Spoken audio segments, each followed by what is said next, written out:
So this is a work in progress, but I'm going to sort of give you a sort of status report of where we've got to. There's really quite a lot to say, and I'll try and cover it as fast as I can without confusing you.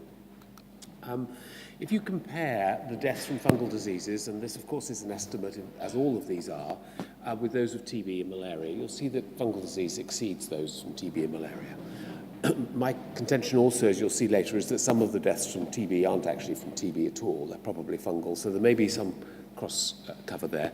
And the deaths from malaria have come down a lot. There's been a really strong, very good progress in that area, not completely related to bed net usage, but that's been a big factor in it. So Gordon Brown, about 4 or 5 years ago now, sort of got a group of us together to try to work out how many fungal infections there were, and we made a stab at it. And you can see here there are some interesting statistics. Whether they're right or not is I'll come back to, suggesting around 200,000 patients with invasive aspergillosis and 400,000 patients with invasive candidiasis. In fact, when you look at candidiasis in a bit more detail, the rate of candidemia vary from 3 to 26 per 100,000. Very, very large rate variation. And if you were to just apply a rate of about 5, so sort of moderate rate in there, you'd end up with about 500,000 across the world. So in a sort of broad sense, it does make sense, this number. But as you know, culture isn't very good in this disease. And this is well illustrated by a piece of work from Pittsburgh where they had patients with disease who they then took relevant PCR and glucan test from immediately after the diagnosis was made in patients at risk. And what you can overall see here is that there were no patients at all in whom a blood culture only made the diagnosis, and that PCR was really added quite a lot of additional patients into the system, and a combination of beta-glucan and PCR was really also quite successful. And overall, that suggests that actually blood culture only identifies 38% of the patients. And there's a meta-analysis of lots of Candida PCR studies written by Dr. Avni, which comes up with exactly the same figure of 38%. So given that you've got a culture sensitivity of around 40%, that's not great going forward. In the UK, we've been collecting, the PhD have been helpfully collecting the data on candidemia rates per 100,000 population, and this is up to 2012. There's actually data every year produced, and it's about the same. And what that shows that around a quarter of them are glabrata. There were 1,700 cases in 2012. Overall, in terms of all bloodstream isolates, not all significant bloodstream isolates, because there's a lot of staph epis in there as well, but all isolates, it's about 2%. It's the 10th most common, so unlike the literature where you read about candemia, it's the 3rd and 4th most common. In this country, it's not. But if you use the calculation of 38% being under diagnosis, that would imply that we have not far off 4,500 patients with invasive candidiasis in this country every year. So that's really a lot of people, and given the mortality rates, it's a problem.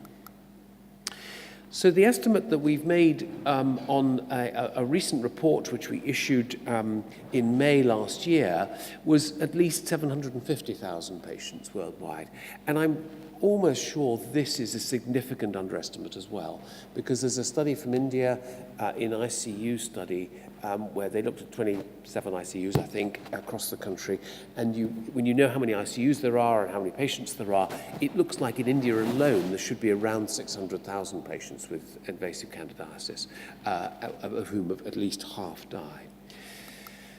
And if you look in France, you can see also that actually candemia is rising, and the death rate has not been coming down much. It is just significant, that fall, but only just. And so we're looking at about 40-45% mortality from this disease, documented cases. So what happens to the ones that are not documented? Of course, we don't really know. We've also tried to estimate how many patients there are with invasive candidiasis and pneumocystis pneumonia in the non-HIV setting. This 100,000 pneumocystis cases is a complete guess because really there's not much data. You've got countries like Belgium where 5 times as many patients have pneumocystis in non-HIV as HIV, and in this country there's a rising pneumocystis rate, again, particularly in the non-HIV patient population. But to take those figures across the world is very difficult. And in Africa, for example, you have children with malnutrition who get pneumocystis pneumonia, and nobody's ever tried to count those cases. So there are real challenges in this figure, and I wouldn't put much reliance on it, except to say that there are probably quite a lot. In invasive aspergillosis, we've just slightly upped the numbers from the Gordon Brown report, but you'll see actually that that's probably a significant underestimate as well. So Rahini referred to the COPD data, and in this study in Madrid, they looked at all their COPD admissions, and that was about 1,500 to 2,000 a year, how many times they grew aspergillus, and how many of those they thought had invasive disease. And what's interesting about that is that the final year figure was 1.3% overall, and that 22% of the isolates were thought to be invasive aspergillosis. So just as a comment about interpretation, it's really not the right thing to do in a microbiology lab to put query significance, please repeat, on your report from an aspergillus isolate. With a 22% chance of this being a life-threatening infection with a mortality of 90%, that's unacceptable. And of course, aspergillus is found in chronic disease and it's found in allergic disease. It isn't just a binary invasive versus non-invasive. So there's a lot of work to be done on how to use the culture data, which is insensitive anyway in this area. Aside from that, there's a study from Guangzhou in southern China where they looked at nearly 300 COPD admissions. They grew aspergillus in 58 of them, and they interpreted nearly 4% of the patients having invasive aspergillosis. And only 13% of those patients had steroids. So it's a COPD risk, not just a steroid risk, although steroids increase the risk in other settings, and 43% of those patients died. Now, COPD is incredibly variable across the world. So this is Hungary, where everybody must smoke, and in Ireland here and New Zealand, surprisingly high, because I wouldn't think they would smoke that much there, compared with Japan and Portugal and Italy at the other end of the scale. And so the rates then will be very variable in those different settings. And also there are medical behaviors that are different in terms of inhaled steroids, oral steroids, and so on. But if you were to take just the China data, nearly 33 million patients admitted with COPD, nearly 12 million admitted to hospital each year, then if you took the Spanish rate of 1.3%, you end up with 154,000 patients. If you take the Chinese rate of 3.9 extrapolated, it's over 450,000 and nearly 200,000 deaths. So the rate of 200,000 and indeed 250,000 is clearly too low. But how big it should be remains tricky. The crypto is probably too high, and I'll come back to that. But the interesting thing also is Mucor is also a little low here. And we presented a poster where they did a complete literature search in India, and there were 170,000 cases of mucormycosis estimated in India every year. So this mucormycosis rate is a gross underestimate worldwide, without doubt. What about AIDS? So the CDC estimate put the rate between 370 to nearly 1 million cases. We've done a re-estimation of that, and it's probably more like 250,000 because of ART rollout and other better data, more modern, interesting data. But it's still a lot of people. Pneumocystis rate looks like it's 400 to 450,000 based on a 15% rate of those with low CD4 cell counts. It's difficult to know what the number of patients with histoplasmosis is because there's no data generated in Africa in this context, apart from one study in Tanzania, and they did have patients in Tanzania with this disease. And so we know histo occurs in Africa, and indeed in India and Indonesia and so on, in southern China. So this estimate is difficult, but there is probably more than that. I'll come back to chronic pulmonary aspergillosis in the context of AIDS, because when we did our prior estimate on this, we had no information that this disease existed at all in AIDS. It just was not, there was nothing written about it. And there still is almost nothing written about chronic pulmonary aspergillosis and HIV. There's a few invasive cases, there's a few penicillium or Tallaromyces marneffi patients, and then there's lots and lots of oral candidiasis and esophageal candidiasis. So in AIDS, in 2013, there were 1.5 million deaths. It's a lot of people dying of this disease. And about 1/3 were ascribed to TB, made a diagnosis of TB. And our estimate I've just shown you suggests that 700,000, so double that, are related to fungal disease. So one of the things I've been trying to do is to work through how many patients whose lives might be saved if you really apply diagnostics and treatments to these patients properly. So if we take as cryptococcal disease as an example, we take 75% of the lowest CDC estimate. So that takes you to about 278,000 a year. And at a year, 70% of these patients die with fluconazole alone. And many of them don't have a diagnosis made, as you know, because they don't have a means of making it. And so we had no real, measuring that gap is not possible, so we assumed 60%. So that would take you to around 228,000 deaths. So if you then take a forward-looking assumption, you say, okay, well, let's imagine we can roll out this screen and treat with that lovely CRAG LFA, and you roll that out and you treat with fluconazole, and you increase that from a rate of 5% because they're doing it in Rwanda, they're doing it a bit in South Africa and a little bit in Uganda, and you really aggressively roll that out across all of South Africa, Nigeria and Malawi and so on, you get to 60% in the next 5 years. And then we do know that in 2 studies that 40% of those screened have meningitis. Okay? And that the mortality of the screen-positive cases in 2 studies is between 15 and 50% at 12 months. There's quite a lot of variability in there, but if you pitch that at 40%. We also know that if you treat with amphotericin and flucytosine, you get a better outcome. So let's assume that that's a 60% outcome at 12 months instead of this 30% outcome that we get with fluconazole. And that we, of course, have to have these drugs, and we get to 60% over 5 years. So lots of assumptions, and it's forward-looking, and of course it's bound to be wrong, but just to give you a sense of what that looks like. And this test, as you've heard, is a marvelous test with really very, very accurate and very easy to use. And I won't go through that, but it's a 99% sensitivity and 99% specificity. Now, the drugs is a problem.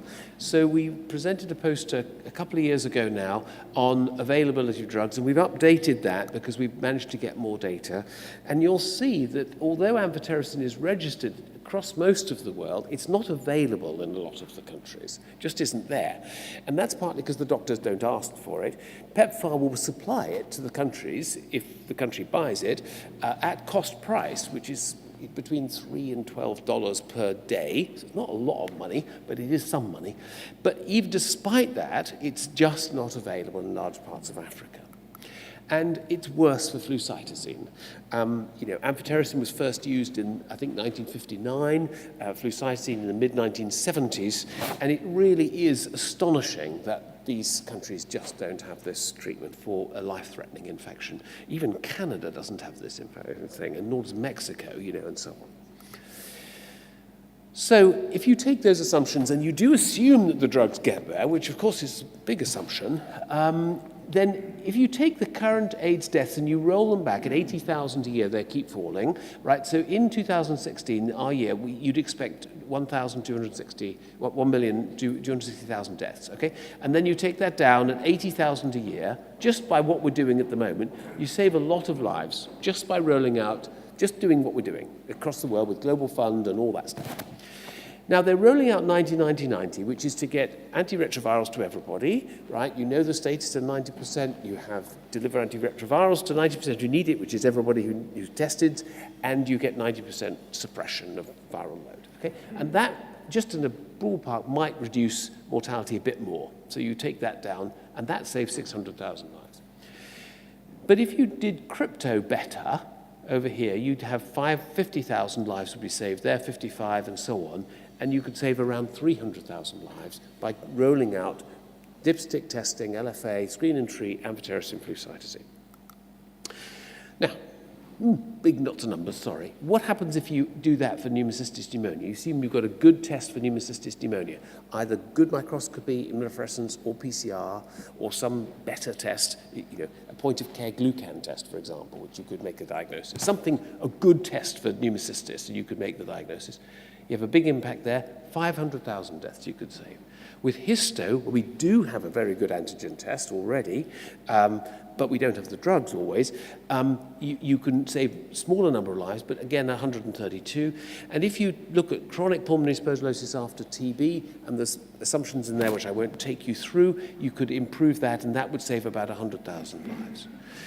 So collectively, if you did this properly, you'd save about 1.6 million lives by 2020 by doing this.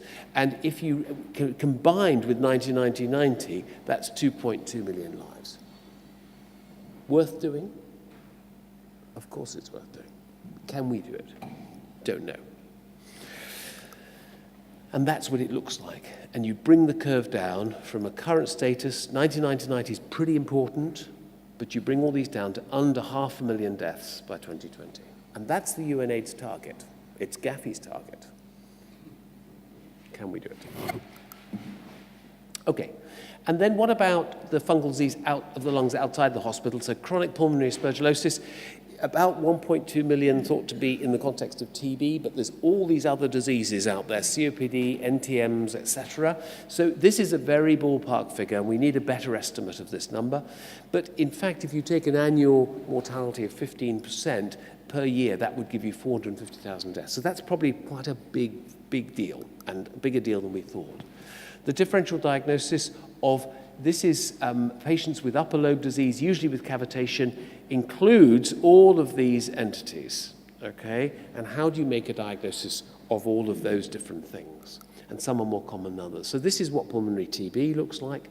The patient in our hospital not too long ago with soft shadows at the apices there. And this is what chronic pulmonary aspergillosis looks like, similar to TB, but it's not the same. And here is another one. This is a patient who had upper lobe shadowing here in 2012, which has developed this large fungal ball. And this is a surprising patient. This is a patient from not very far away, a big city up in the northern powerhouse that Dr. Ashby lives in. And this patient has already had a diagnosis of aspergillosis 3 years ago, presents with this picture, and they don't know what to do. And nothing happens. And then 2 years later, 3 years later, comes coughing up blood and so on. Bad news. So awareness of this disease by our radiologists, they need to report this and say, query aspergillosis, as opposed to upper lobe fibrosis and thickening and pleural thickening and lots of descriptive. They need to give a clue to the doctors to send an aspergillus test. And here's another example here. And this patient has got these upper lobe shadows here. And here you might think that might be TB. And here you can just see a tiny little fungal ball. So now you've got a clue. But again, the aspergillus antibody test is the key test for these patients. And you can get chronic cavitary histoplasmosis. So this doesn't look quite like TB unless it's HIV. And it doesn't look quite like chronic pulmonary aspergillosis, but you have got all these cavities here. And in age, there's another example here. This is almost certainly will be interpreted as TB in lots of settings. And pulmonary coccidioidomycosis, a couple of examples here. Doesn't look quite like CPA actually, but it's there and so on. And then you get this cavitation in cocci, which is a real problem in some areas, and difficult to treat actually in two different examples here. And this could look like chronic pulmonary aspergillosis. And then paracocci, which is a much smaller disease, mostly in Brazil, with shadows here. And the challenge here, of course, is that they often have TB, just as the patients with histo do as well. So the differential diagnosis requires antibody tests for the most part. Antibody tests for histoplasmosis, for paracoccidioidomycosis, for aspergillosis. All of these entities are antibody tests. They've been around for a very long time, and they work.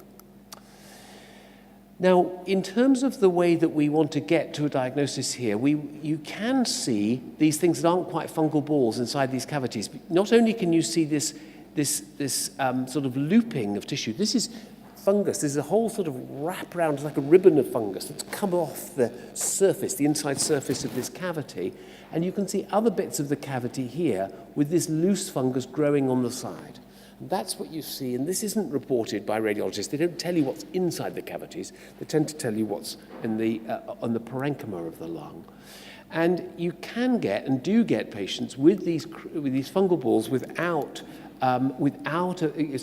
cavity aspergillosis without a fungal ball, and that's important.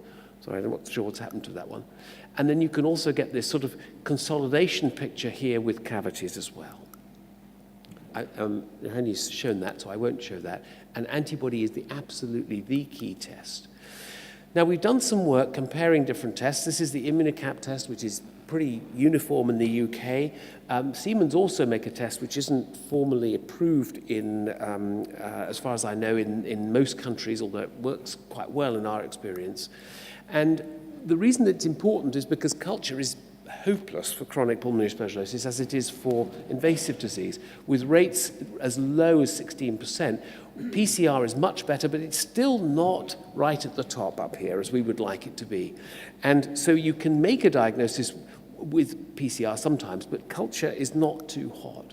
So we have compared these tests, and this is Ian Page did this work as part of his PhD, which he's just been awarded, and it was an interesting challenge to try and address this. We compared the Immunicap with the Siemens, which are two automated ELISAs, with three manual ELISAs, Cerion, Dynamica, and Genesis, and there were 241 patients from our service, many of whom had a diagnosis made with Immunicap or precipitins and an older precipitin assay, but also by biopsy and other things. So there wasn't all based on Immunicap, and 100 controls, and these controls were actually from Uganda, and the similar numbers were generated from other parts of Europe in a different study.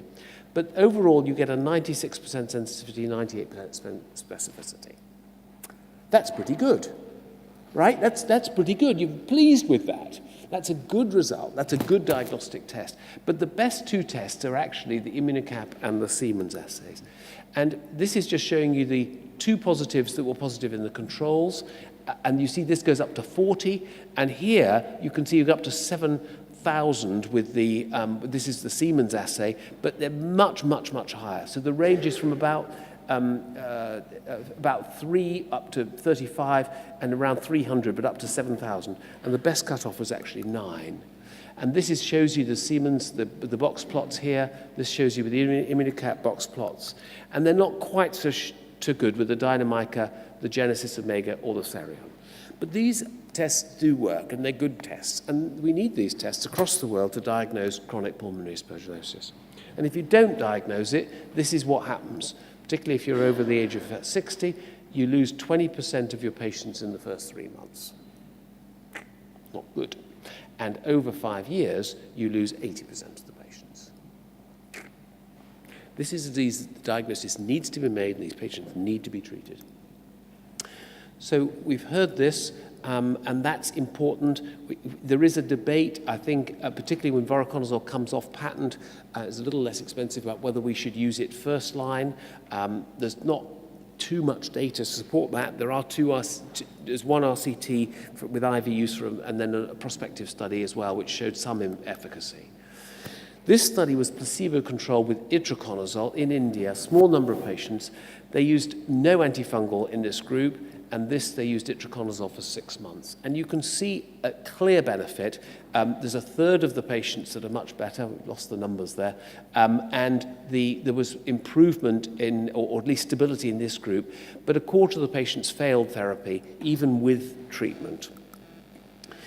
And so we don't know how long we should treat, but in the guidelines we suggested that a minimum of 6 months should be given and consideration should be given to long-term therapy. And we do mean long-term. I look after Roger, and Roger's put his little video on the Asperger's website, and I've been looking after Roger, and he's been on antifungal therapy for 25 years. Long time, right? When I stop therapy, he relapses, right? Done that. So 6 months is really a minimum in these patients, and in this study, they stopped at 6 months and then followed them up, and what you can see is a 30% relapse rate in the first 6 months after stopping therapy. We do have other patients who are okay for a period and then relapse later. So it may be that we don't have to treat everybody. It would be nice. I mean, this group, this patient here doesn't need treatment. We don't know who this patient is up here. We don't know how to identify that type of patient. And this group clearly need long-term therapy, but you might be able to stop some, but we haven't figured out which ones are which. In Manchester, this is our survival curve. Overall, the median age that we have is about 55 years. The study I showed you with the 80% mortality, the median age was about 65 years. But you can see over 10 years here, we have still got over 50% of our patients alive. And we do try and treat them long term. That's what we try and do. We don't always succeed because there are toxicity issues, resistance issues, and other things. And resistance is a particular problem, and this shows you the resistance generation, if you like, that we've managed to do. That given the number of patients we have, it's a relatively small number of isolates, but it still is a problem. And the ones that we really worry about a lot are the blue ones, that is the pan-azole-resistant ones. This is assessed in terms of environmental exposure across Europe, and I don't want to talk about that, but I just want to show you what the numbers are in Europe for the different diseases that we estimated. So if you take ABPA and SAPS up here, and asthma and severe asthma, the numbers of patients in Europe are very large, 35 million-ish with asthma, and 3.5 million probably with severe asthma. Chronic pulmonary, lots of underlying diseases we talked about, and then acute leukemia, but also medical ICUs, using the similar sort of methodology, and you end up with around 2 million patients in Europe with fungal asthma of one sort, about 250,000 with chronic pulmonary aspergillosis, and these are long-term prevalence numbers for the most part, and then you have about 65,000 patients each year as an annual incidence of invasive aspergillosis. So very different proportions across the country, but also different patient groups and different things. So when we do that on a global scale, you have about 6.5 million estimated with SAFs, at about little less than 5 million with ABPA, and there's probably a little duplication between those. But if you take severe asthma and fungal sensitization, in fact, probably some of these deaths, we don't really know how many, are due to or related to fungal sensitization, and actually could be averted with antifungal therapy in that population. CF, 19,000, we think, with Asperger's, with ABPA, and a similar number with Asperger's bronchitis. So we've been wandering around the world doing burden of disease estimates in different countries. This is Dora from Mexico. She's moved to Aberdeen, and we estimated with her the estimate how many fungal infections there were in Mexico. This is Liping Xu from Shanghai. We've done China. It's not published, and he wants to publish separate papers. This is with Diana Faini from southern Tanzania, and we've done that, and that one is published.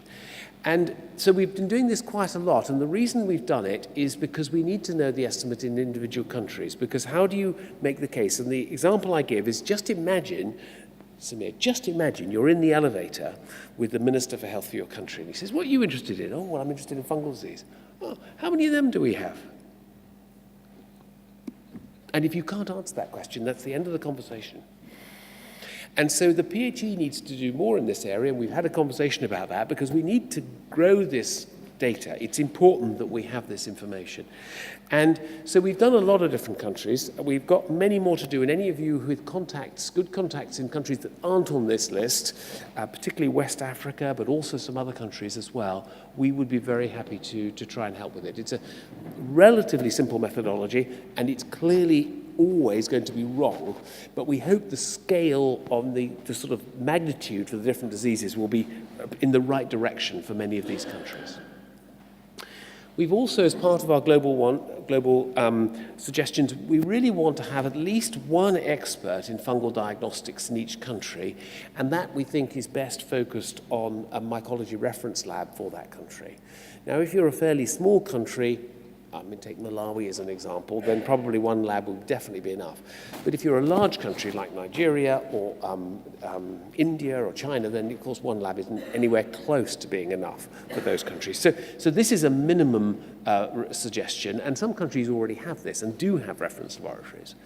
We also think that the focus should be on non-culture-based tests rather than culture. Of course, culture is valuable, and I like culture too, but it doesn't deliver the sensitivity and the speed that we need to save lives in most of these patients.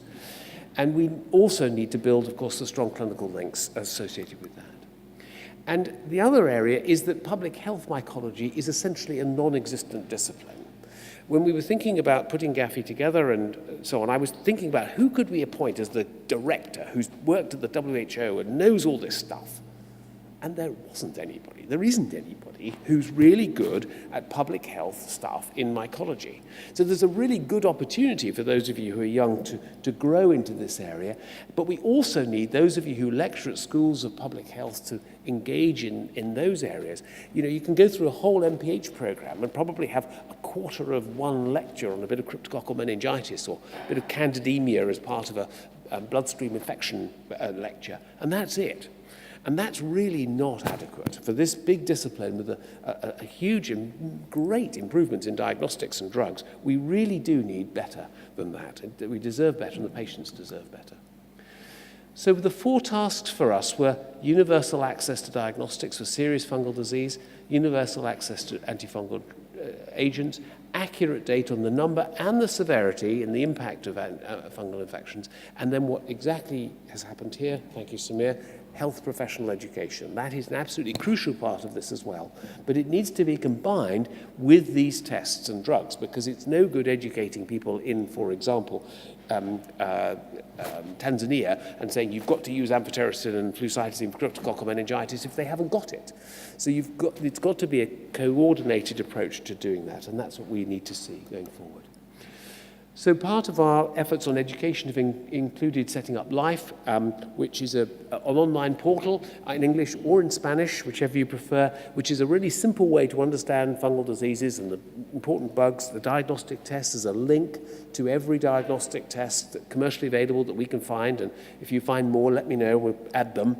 And there's a news flow. We put up a news thing about articles of interest, particularly relevant to public health and clinical practice, and not just sort of curiosity items on that every 10 days or so.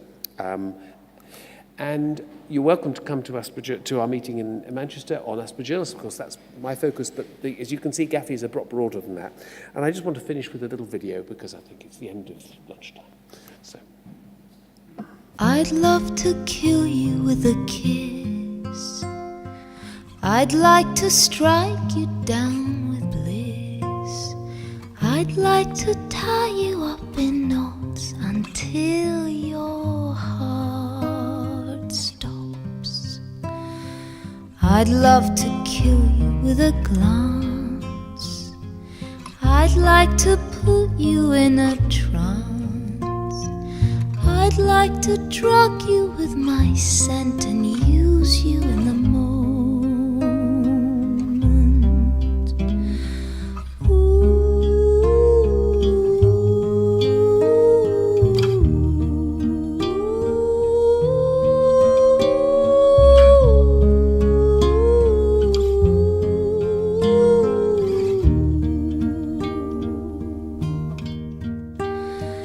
I'd love to kill you as you eat. The pleasure would taste so sweet.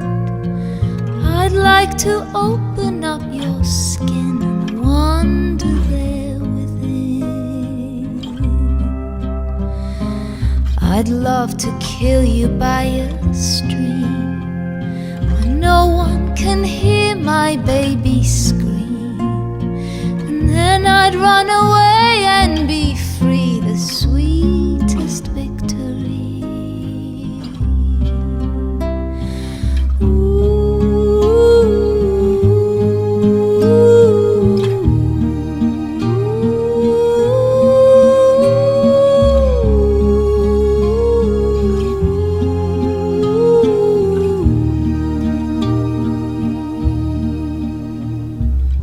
I love to watch you in your sleep, 'cause you don't have power over me. And when you're awake, I'm undone under your spell.